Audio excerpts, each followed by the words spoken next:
তার বন্ধু লম্বু খুব লজ্জিত হয়। ছোটু বুঝে গেল এটা কেউ ইচ্ছা করে করছে।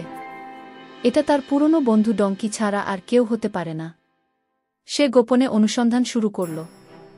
এক রাতে সে দেখে এক ছায়ামূর্তি গোলাপ বাগানে ঢুকছে।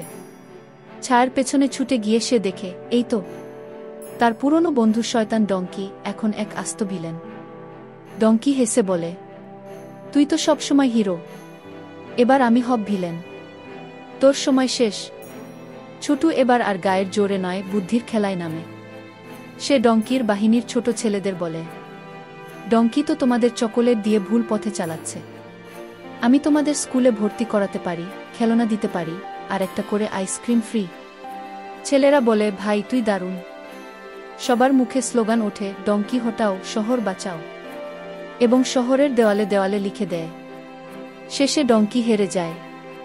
ছোটু তাকে ধরে কিন্তু শাস্তি দেয় না, বরং বলে, তুই তো আমার বন্ধু ছিলি, আবার হতে পারিস ভিলেন, না হিরো হ।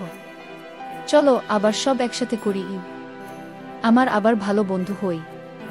ডঙ্কি চোখ মুছে বলে, তুই আমাকে ক্ষমা করলি?